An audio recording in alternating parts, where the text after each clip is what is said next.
안녕하세요, 채무자입니다.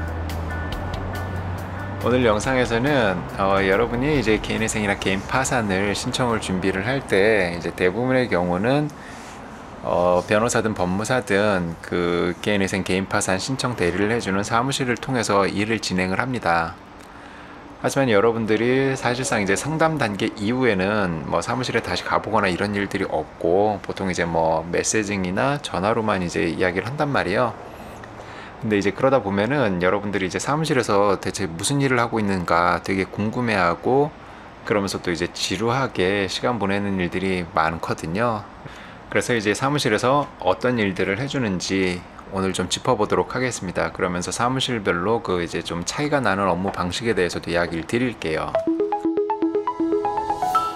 자, 이제 여러분들이 개인회생과 개인 파산을 위해서 이제 사무실과 수임 계약을 체결하게 되면은 이제 최초 단계의 사무실에서는 여러분이 이제 직접 챙겨야 할 서류 목록을 줄 겁니다. 편의상 그냥 이제 개인 회생 기준으로 앞으로 쭉 이야기를 할게요. 이제 이 서류 목록 같은 경우에 여러분이 근로소득자냐 혹은 영업소득자냐에 따라서 조금씩 달라지긴 합니다. 기본적인 신원 서류나 이런 것들, 이제 공통 필수 서류들은 뭐 동일하지만은 조금씩 달라지기도 해요. 여러분의 그 직업에 따라서. 그리고 이제 보통은 이제 영업소득자의 서류가 더 많고 더 복잡합니다.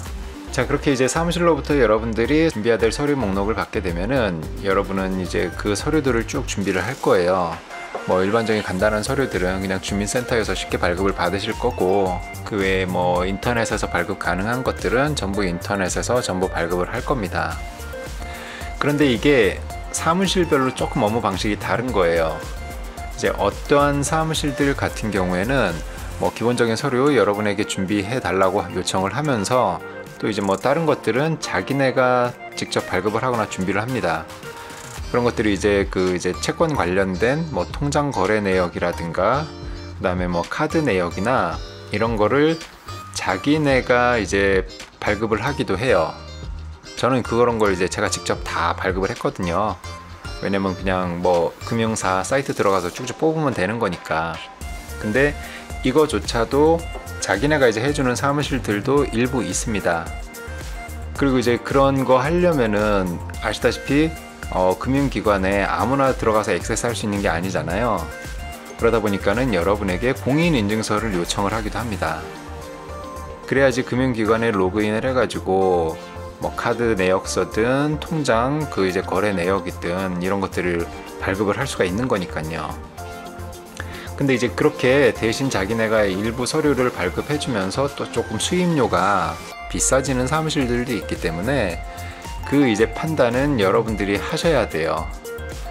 자, 아무튼 그렇게 이제 여러분들이 직접 다 준비를 했든 일부는 이제 사무실에서 준비를 해주었든 필요한 모든 서류들이 이제 사무실에 전달을 하면은 이제 여러분의 사무실에서는 이제 개인회생 신청에 필요한 법원 양식의 서류들을 작성을 합니다. 대부분의 경우 여러분들은 이 서류를 잘 모르세요. 그렇기 때문에 여러분들이 이제 개인회생 사무실에다 일을 맡기는 거예요. 그 이제 사무실에서 작성하는 서류가 그렇게 많지도 않습니다. 뭐 10개도 안 돼요. 뭐 이제 이를테면 개인회생 절차 개시 신청서, 그 다음에 뭐 금지명령 신청서, 뭐 수입 및 제출에 관한 목록 뭐 등등 쭉 해가지고 변제계획안까지 뭐 이제 몇 가지의 서류를 사무실에서 작성을 합니다. 이 서류들은 중요 서류예요. 그리고 여러분들이 그 이전에 사무실에 전달했던 뭐 신원부터 뭐 이제 뭐 재산 관련 등등 모든 서류들을 근거로 해가지고 이 법원 양식의 주요 서류들을 사무실에서 작성을 하는 겁니다. 그 작성들이 이제 다 끝나게 되면은 이 서류들, 그 법원 양식의 서류와 그리고 여러분이 제출했던 한 20-30여 가지 정도 되는 그 이제 서류들을 전부 다 해가지고 법원에다가 제출을 하면서 신청을 하는 거예요. 그것이 개인회생 신청이에요. 그 이제 전달하는 방식은 사무실에서 법원에다가는 이제 전자소송이 됐든 우편소송이 됐든 그렇게 제출을 하죠.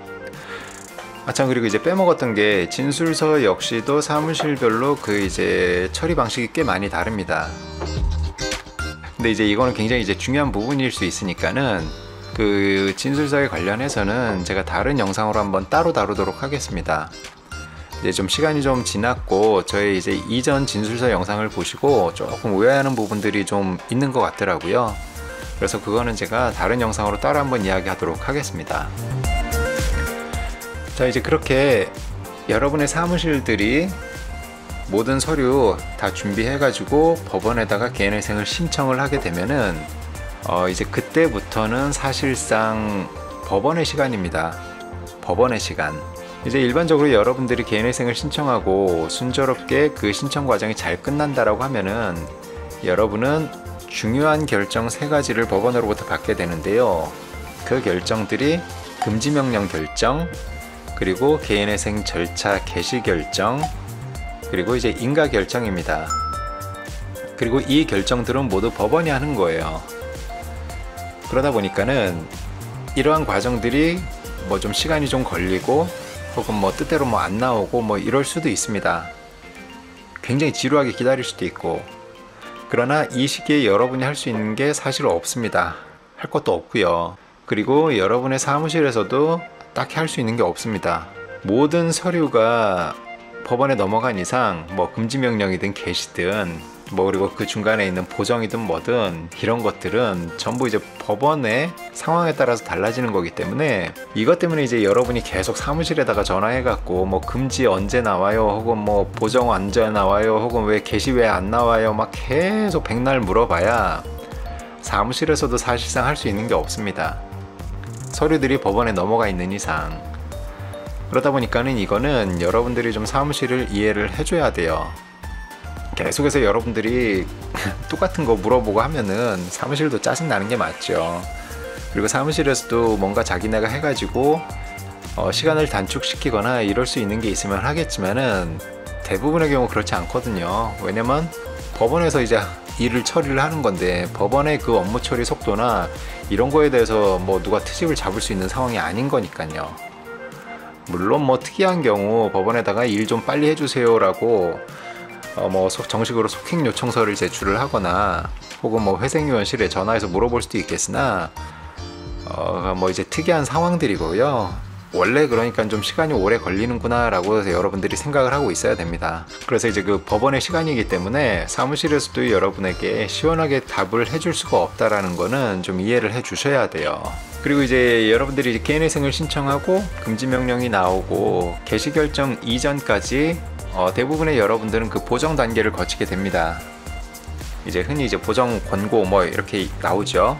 이제 보정이라고 하는데 보정 권고가 되었든 그리고 이제 드물게는 보정 명령이 받게 되었든 금지 명령부터 그 다음에 개시 결정 사이에 다 이제 받게 돼요. 매우 드물게는 그런 거 없이 그냥 개시 결정이 나오기도 하지만은 정말 드문 경우들이고 대부분의 경우 권고든 명령이든 받게 됩니다. 자, 그런데 이제 이 보정 권고에 대해서도 사무실별로 조금 그 이제 처리 방식이 좀 달라요. 이게 이제 보정 권고가 법원에서 이제 나오게 되면은 그 이제 권고든 명령이든 여러분에게 그 법원 문서 원문을 톡이나 문자로 보내주고 그런 다음에 이제 어떻게 준비하세요 이렇게 이제 이야기를 해주는 사무실들도 있고요. 이제 그런 거 없이 그냥 톡으로 딸랑 이제 몇 가지 이제 문구만 여러분에게 전달을 하면서 그냥 이대로 준비해 주세요 이렇게 이야기하는 곳들도 있습니다. 저 개인적으로는 그냥 전문을 다 보여주는 곳이 올바르게 일을 하는 곳이라고 생각을 합니다. 왜냐면 이제 개중에는 안 보여주는 곳도 있고 뭐 그런 곳들도 있어요. 뭐 나름의 이유들은 있다고 합니다만은 뭐 그거 제가 따로 언급은 안 할게요. 이제 보정 권고든 명령이든 신청인 상황에 따라서 굉장히 다양한 내용들이 나오게 되는데요. 이제 그 모든 것들을 제가 여기서 이야기를 할 수는 없고 이제 그 매우 빈번하고 공통적인 것에 대해서만 좀 이야기를 드리면은 우선은 이제 대출금 사용 내역 그 소명이 있습니다. 그러니까 이제 여러분들이 빌린 돈을 어떻게 사용했는지를 법원은 여러분들에게 물어본단 말이에요. 보통은 이제 대출 받은 지 1년 내외의 기간이 경과한 대출들에 대해서 그렇게 물어봅니다. 그럼 여러분들이 그 돈의 사용 내역을 내가 어떻게 사용했다라고 표로 정리해서 법원에 제출을 해야 돼요. 근데 이게 사무실별로 좀 그 업무 방식들이 좀 다릅니다. 저는 이제 앞서 이야기한 것처럼 어떤 그 이제 신청인의 진실되고 성실한 책임과 의무를 강조하는 사무실에서 진행을 했었던 사람인데 그러다 보니까 저는 이제 제가 직접 다 했습니다. 표에다가 다 표시하고 뭐 통장 뭐 거래 내용 이런 거 다 표시하고 뭐 그렇게 해서 줬단 말이에요. 그 내용은 제 영상 중에 이제 그 보정 권고 관련된 영상을 보시면 좀 도움이 될 건데, 이 통장 거래 내역에서 이 대출금 사용 소명 내역서를 일부 이제 사무실들에서는 자기네가 대충 정리를 해주기도 합니다. 이제 무슨 말이냐면은, 이제 뭐 판단은 여러분이 각자 하시면 되는 거지만은 저는 신청인이 직접 하는 것이 당연하고 그게 맞다라고 저는 생각을 하는 사람이거든요. 왜냐면은 대출 받은 거, 이제 내가 빌린 돈, 그리고 내가 썼어요. 그 내용에 대해서 내가 알지 누가 알겠습니까? 그러나 이제 이거를 그냥 자기네가 그냥 대충 기계적으로 이제 숫자만 보고 맞춰주는 사무실들이 일부 있기도 합니다. 제가 이 부분에 대해서 조금 좋지 않게 보는 건 뭐냐면은, 개 중에는 이렇게 맞춰주는 사무실들 중에는 부정이 개입하는 경우들도 있거든요. 이제 뭐 구체적인 이야기는 제가 안 드리겠습니다만, 뭐 그런 곳이 일부 있는 것도 사실입니다. 그리고 이제 보정 권고든 명령이든 사무실에서 챙겨주는 게 한계가 있을 수밖에 없어요. 왜냐면은 다 나오는 것들이 지극히 여러분 그 개인적인 상황에 따른 것들이 나오는 건데, 이제 정형화된 답변이라는 게 없을 수 있거든요. 뭐 이를테면은 그냥 뻔하디 뻔한 것들이 아니라 정말로 여러분 개인에게 특화된 어떤 사항들에 대해서 물어오는 경우들이 있습니다. 그래서 뭐가 어떻게 되었는지 뭐 소명하시오 하면서 이를테면은 주관식으로 나오는 보정들이 있거든요.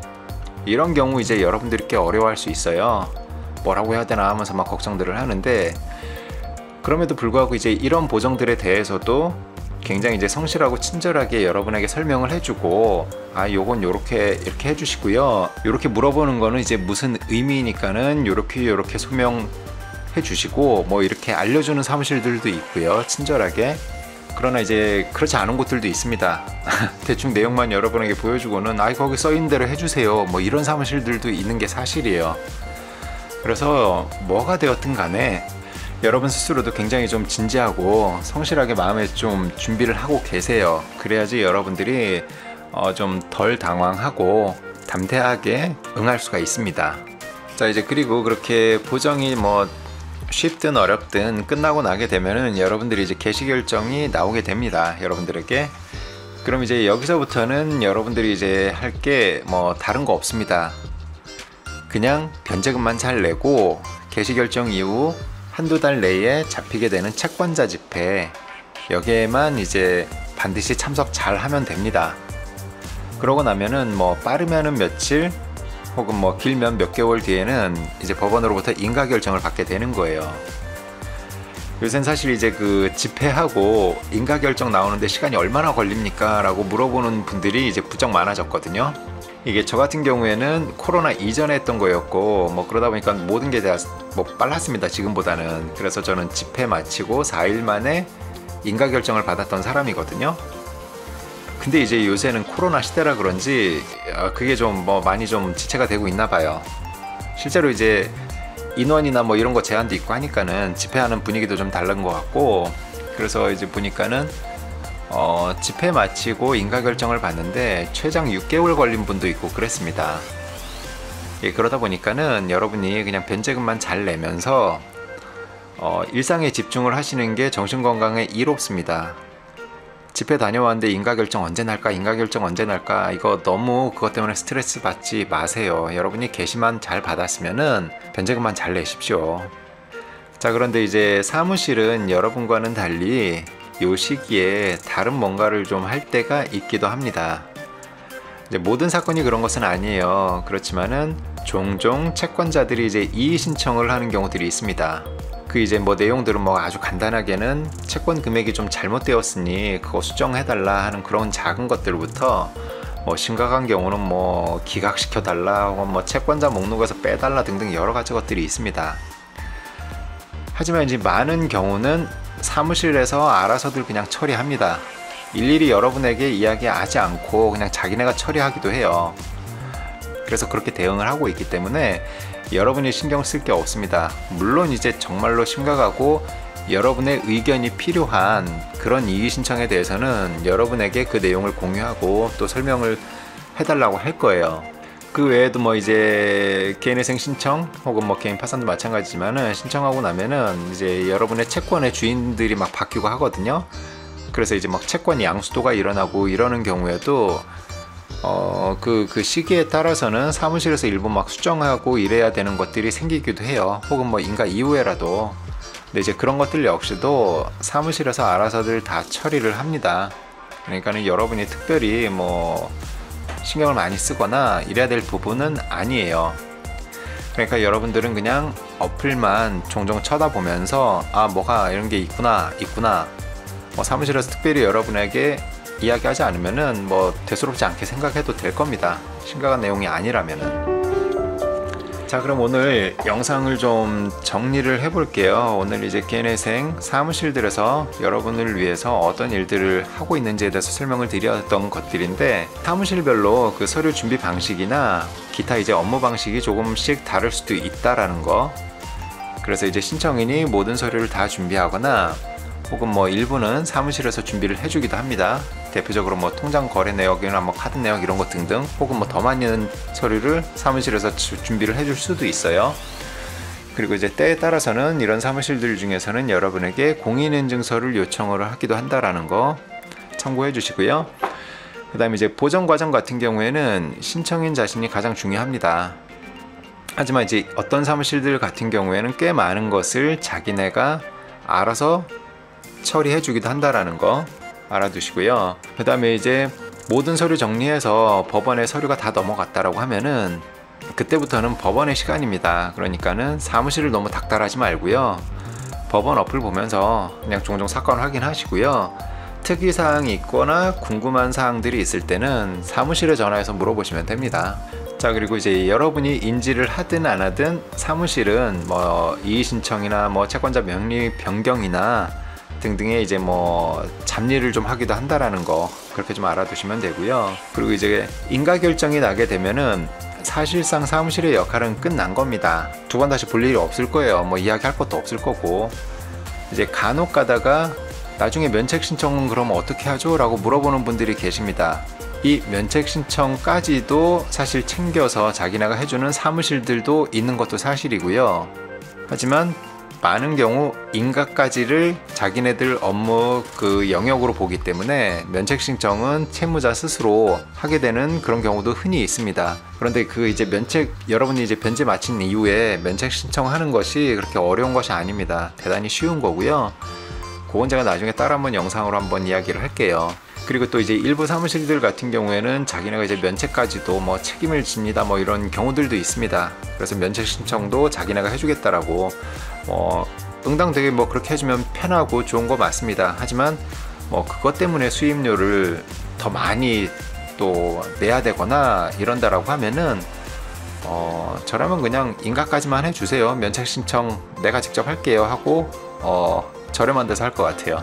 자, 그리고 이제 끝으로 개인회생 신청부터 인가까지 여러분의 사무실 그 누구도 직접 법원에 가는 일은 없습니다. 예, 전혀 없어요. 뭐가 되었든 뭐 전자든 우편이든 개인회생은 서류만 왔다 갔다 하는 비송 사건이기 때문에 여러분의 대리인이 법원에 가는 일은 없습니다.